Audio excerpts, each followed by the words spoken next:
আসসালামু আলাইকুম প্রিয় শিক্ষার্থী ষষ্ঠ শ্রেণীর আপনাদের আজকে আমাদের এই ক্লাসে আমরা শিখব লেসন 6 এবং এই লেসনে কি কি আছে সেগুলো সম্পর্কে আমরা ধারণা পাবো ইনশাআল্লাহ। আপনারা একটু ধৈর্য ধরে ক্লাসটা করবেন। আমাদের প্রত্যেকটা ক্লাসেই কিন্তু আমরা চেষ্টা করছি যতটা বিশ্লেষণ করার মাধ্যমে আপনাদেরকে শেখানো যায় সেই চেষ্টাটা থাকছে আমাদের। সো একটু যদি আপনারা ভালোভাবে এটা শেখার আগ্রহ রাখেন, খাতা কলম বই নিয়ে বসেন, তাহলে কিন্তু আপনাদের জন্য এটা অনেক বেশি হেল্পফুল হবে। আপনাকে কিন্তু খুব বেশি কষ্ট করতে হবে না এই পড়াটা ভালোভাবে আত্মস্থ করার জন্য। ওকে? সো আমরা শুরু করি। লেসন 6 টাইটেলটা হচ্ছে ইট স্মেলস গুড। মানে এখানে স্মেলস বলতে এই জায়গাতে বুঝিয়েছে ঘ্রাণ। ওকে? সো এটার ঘ্রাণটা সুন্দর বা এটার ঘ্রাণ ভালো।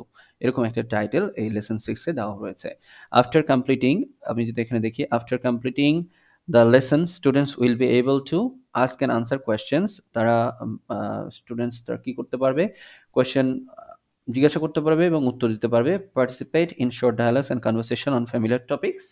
তারা বিভিন্ন ছোট ছোট ডায়ালগের মাধ্যমে, কনভারসেশনের মাধ্যমে একে অপরের সাথে কথা বলতে পারবে বিভিন্ন জনপ্রিয় বা পরিচিত বিষয়বস্তুর উপর। ওকে? সো আমরা চলে আসি এ নাম্বারে। Read the passage and dialogue below. So এই প্যাসেজটা পড়তে বলেছে এবং এই যে এগুলো হলো ডায়ালগস আর এটা কি, এইটুকু হলো প্যাসেজ। ওকে? সো এটা পড়তে বলেছে এবং ডায়ালগ নিচে যেটা আছে এটাও পড়তে বলেছে। আমরা পড়া শুরু করি। It's Saturday. এটি হচ্ছে শনিবার। Mila's school is open. মিলার স্কুল হচ্ছে খোলা বা মিলার স্কুল খোলা। But Friday and Saturday are father's weekly holiday. কিন্তু শুক্রবার এবং শনিবার বাবার সাপ্তাহিক ছুটির দিন। হলিডেজ মানে ছুটির দিন। সো উইকলি সাপ্তাহিক ছুটির দিন। তাহলে কার বাবার? মিলার বাবার সাপ্তাহিক ছুটির দিন হলো শুক্রবার এবং শনিবার। Okay. Father sometimes loves to cook special dishes for everybody.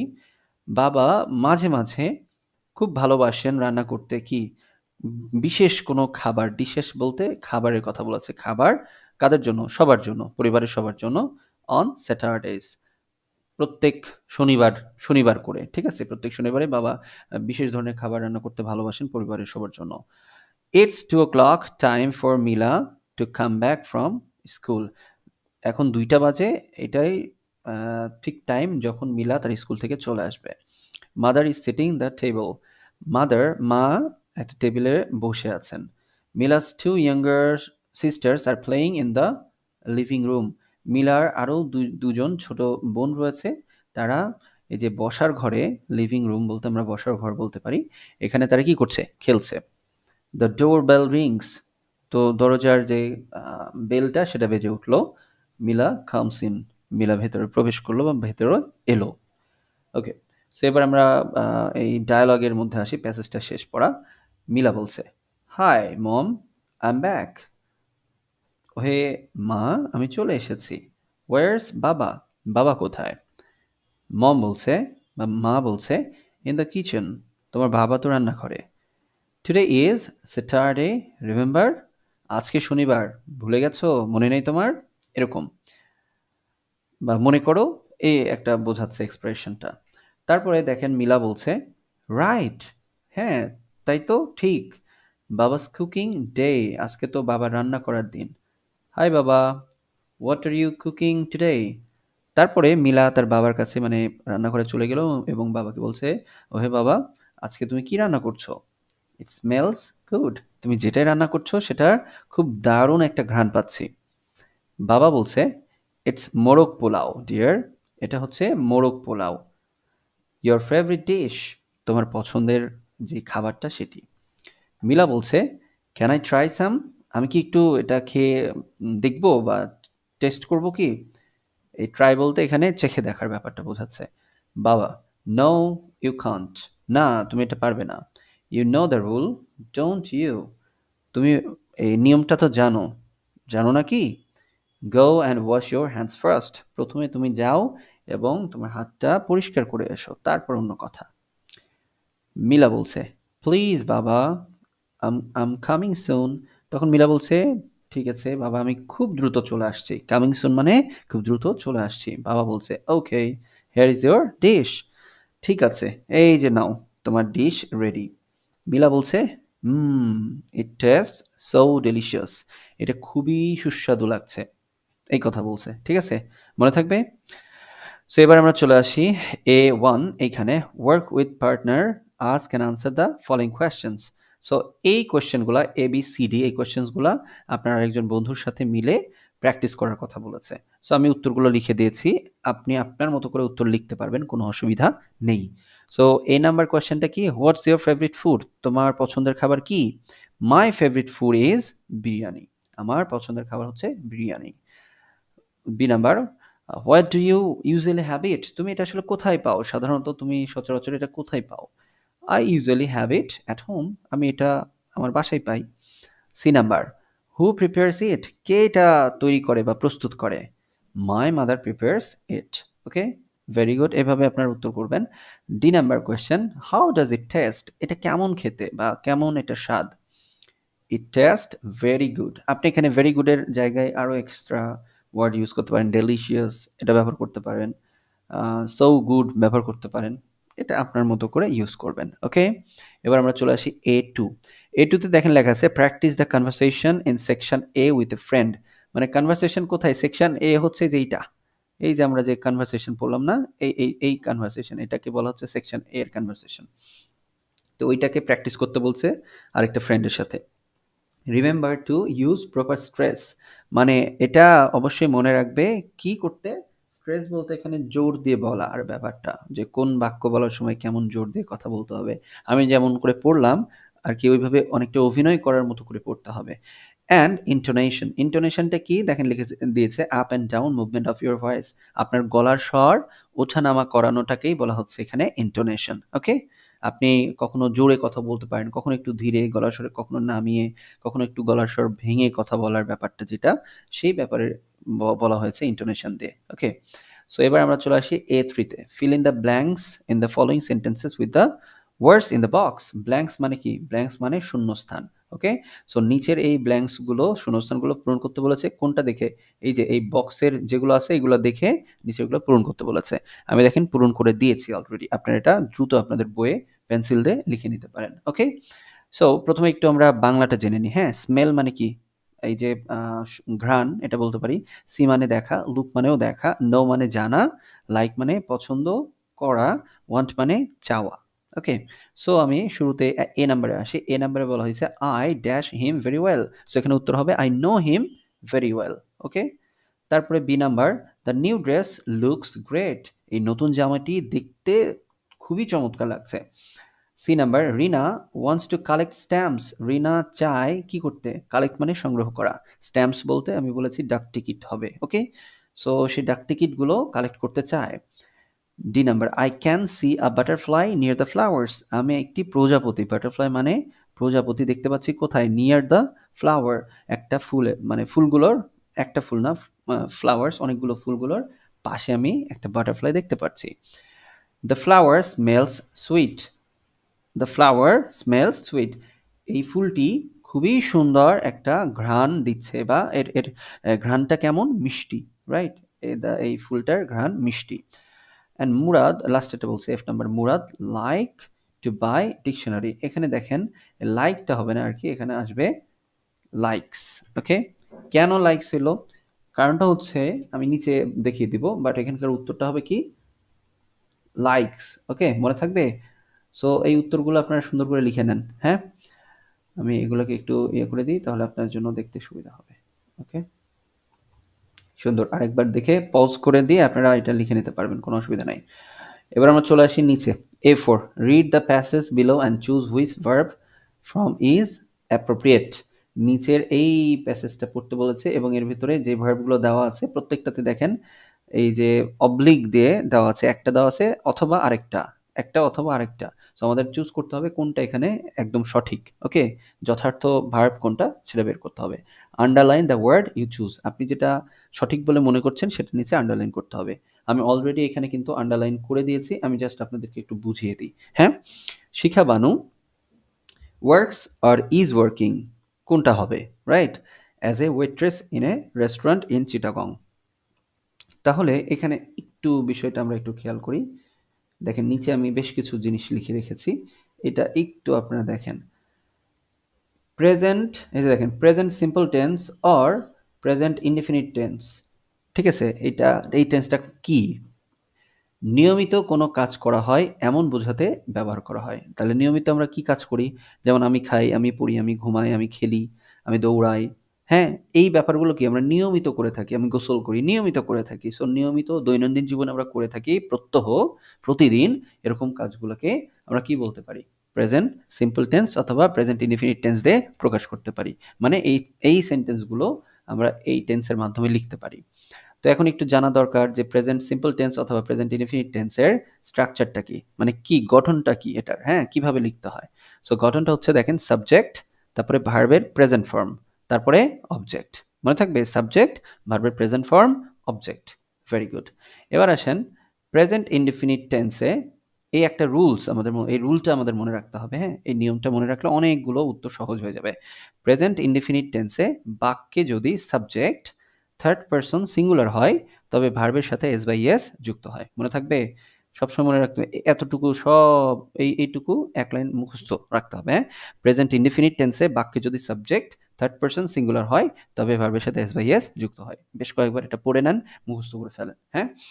এখন উদাহরণ যদি আমি দিই, তার আগে একটু বলি কয়েকটি সিঙ্গুলার থার্ড পারসন, এই যে বললাম না, এই যে এখানে এখানে দেখেন সাবজেক্টটা কি হইতে হবে? Third person singular. তাহলে এই থার্ড পারসন সিঙ্গুলার সাবজেক্টগুলো একটু কয়েকটা চিনি, আমরা চিনে নিই কোনগুলো সেগুলা। ওটাই নিচে দিয়েছি দেখেন, কয়েকটি সিঙ্গুলার থার্ড পারসন হলো হি, শি, দেখেন হি, তারপরে she, it, any singular noun. Any singular noun মানে কি? যে কোনো ধরনের নাম হতে হবে এবং একজন বোঝাবে। এখন একটা কথা হচ্ছে সিঙ্গুলার কি, প্লুরাল কি? সিঙ্গুলার হচ্ছে একজন বোঝায়, একটি বোঝায়। আর প্লুরাল হলো একের অধিক। সেই একের অধিক দুইও হইতে পারে, 1000 হইতে পারে, 1,00,000 হতে পারে, 1,00,00,000 হতে পারে, ঠিক আছে? সিঙ্গুলার মানে একটা, আর প্লুরাল মানে একটার বেশি। সো এখানে আমরা বলেছি এনি সিঙ্গুলার নাউন। নাউন মানে কি? নাম। তাহলে যে কোনো একজনকে বোঝায় এরকম নাম হলেও চলবে, সেগুলো কি থার্ড পারসন হবে, ঠিক আছে? সো আমি উদাহরণস্বরূপ বলেছি রবি একটা নাম, সিঙ্গুলার। ফ্যান, এটা একটা সিঙ্গুলার নাম হিসেবে আছে। টেবল, সো এটা কিন্তু একটা সিঙ্গুলার নাম হিসেবে আছে। আশা করি বুঝতে পারছেন। তারপরে আমি উদাহরণ দিয়েছি। কিসের উদাহরণ দিয়েছি? এই যে প্রেজেন্ট সিম্পল টেন্স অথবা প্রেজেন্ট ইনডিফিনিট টেন্সের উদাহরণ দিয়েছি। বাংলায় লিখেছি দেখেন, আমি খাই, সে পড়ে, তারা মাঠে খেলে, বাড়িতে মা খাবার প্রস্তুত করে। এগুলো আবার ইংলিশ করে দিয়েছি। I eat, he or she reads, they play in the field, mother prepares food at home. এখানে একটু খেয়াল করেন, হি অর শি রিডস কেন লিখলাম? কারণ কি, এই যে হি অর শি কি থার্ড পারসন সিঙ্গুলার নাম্বার, এই যে এই রুলসটা অনুযায়ী, হ্যাঁ, থার্ড পারসন সিঙ্গুলার হলে ভার্বের সাথে কি হবে? এস বাই এস হবে। তাহলে হি শি আসছে না, এই জন্য এরপরে ভার্বের সাথে কি এস বাই এস দিয়েছি।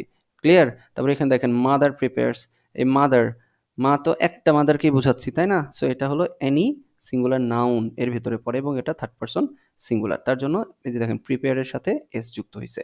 আশা করি এটা বুঝতে পেরেছেন। এবার আমরা আসি আমরা যেটা করছিলাম সেখানে, হ্যাঁ। তো এখানে শিখাবানু, শিখাবানু কি বলেন তো? থার্ড পারসন সিঙ্গুলার একটা নাউন না? বলেন, এটা যেকোনো একটা নাম না? সিঙ্গুলার নাউন না? হ্যাঁ। তাহলে আমরা এখানে কি দিব? ওয়ার্কস নাকি ইজ ওয়ার্কিং? অবশ্যই এখানে ওয়ার্কস দিব। এখন কথা হচ্ছে ওয়ার্কস কেন হবে, ইজ ওয়ার্কিং কেন হলো না? তো এখানে দেখেন পুরোটা যদি আমি পড়ি, Shikhabanu works as a waitress in restaurant in Chittagong, ঠিক আছে?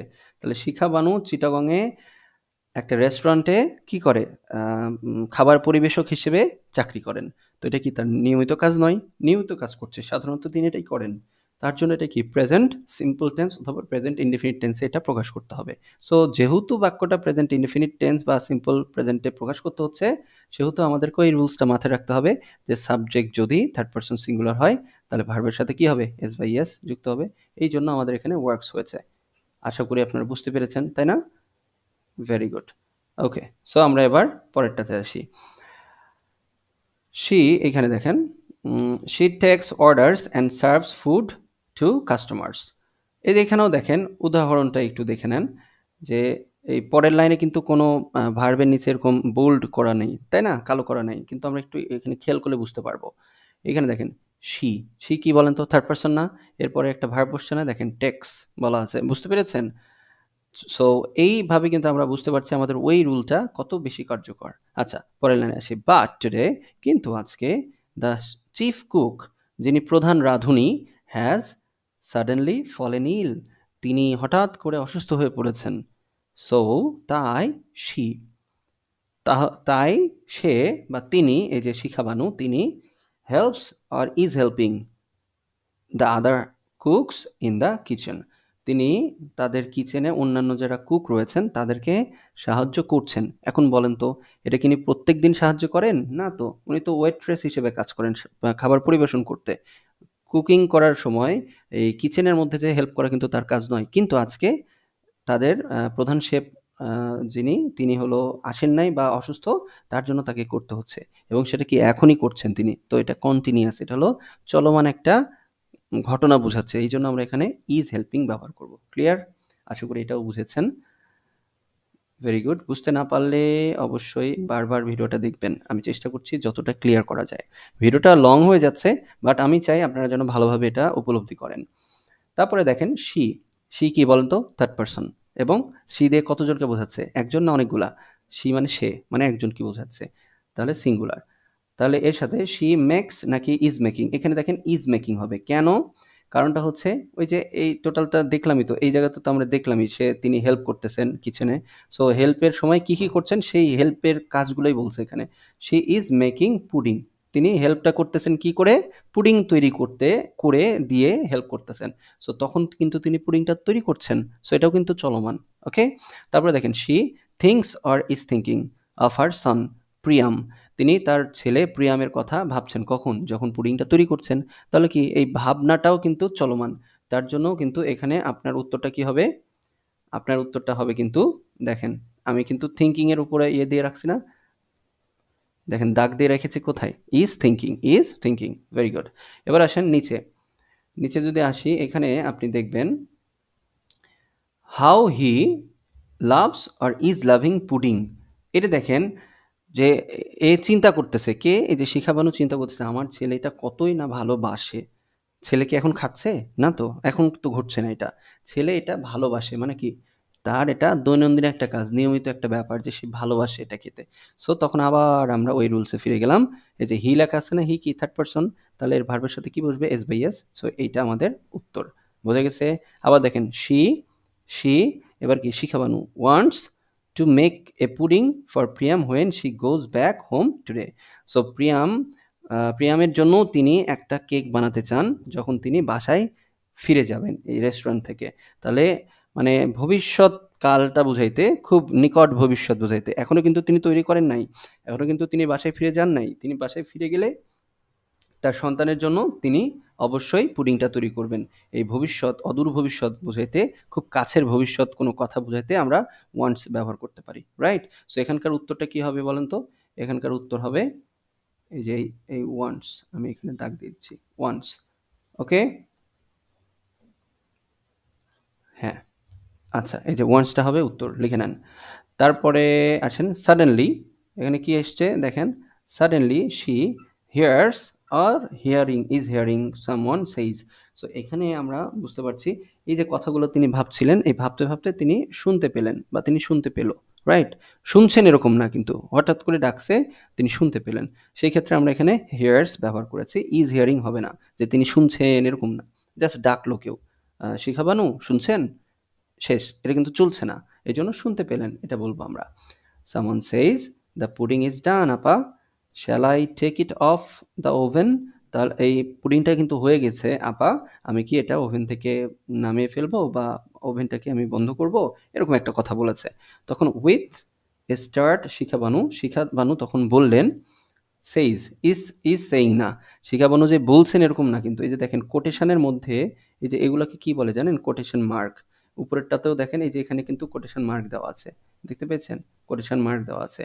সো কোটেশন মার্ক দেওয়া থাকলে তখন কি হবে? আরেকজন ওই কথাটা বলছেন। হ্যাঁ, আপনি একটা কথা বলেছেন, সেই কথাটা আপনার বন্ধু অন্য আরেকজনকে বলতেছে ঠিক আপনার মতো করে, সেই ক্ষেত্রে এটা হবে। সো এই জায়গাতে আমরা দেখতে পাচ্ছি যে কোটেশন দেওয়া আছে, তার জন্য আমরা ইজ সেইং এটা ব্যবহার করতে পারবো না। আমরা এখানে ইজ সেইংটা ব্যবহার করতে পারবো না, আমরা এখানে কি ব্যবহার করব? সেইজটা ব্যবহার করব। ওকে? অ্যান্ড তারপরে উনি বললেন কি, ও ইয়েস প্লিজ ডু, হ্যাঁ অবশ্যই নামিয়ে ফেলো অথবা ওভেনটা বন্ধ করে দাও। তো এই ছিল আমাদের আজকের ক্লাস। আশা করি আপনারা বুঝতে পেরেছেন। আমি জানি না কতটুকু বোঝাতে পারলাম, বাট আমি চেষ্টা করেছি যাতে আপনাদের জন্য ইজি হয়। সো সবাই ভালো থাকবেন। ক্লাস ভালো লাগলে অবশ্যই আপনারা আমাদের ইউটিউব চ্যানেলটা সাবস্ক্রাইব করবেন এবং ফেসবুকে আমাদের পেজটাকে লাইক দিবেন বা ফলো করে রাখবেন এবং অবশ্যই কমেন্টে আপনাদের মতামত জানাবেন ইনশাআল্লাহ। সো সবাই ভালো থাকুন, লার্নিশনের সাথেই থাকুন। আমার তরফ থেকে ধন্যবাদ এবং আপনাদের সবার জন্য দোয়া। আল্লাহ তাআলা আপনাদের সবার ভালো করুন ইনশাআল্লাহ। আল্লাহ হাফিজ।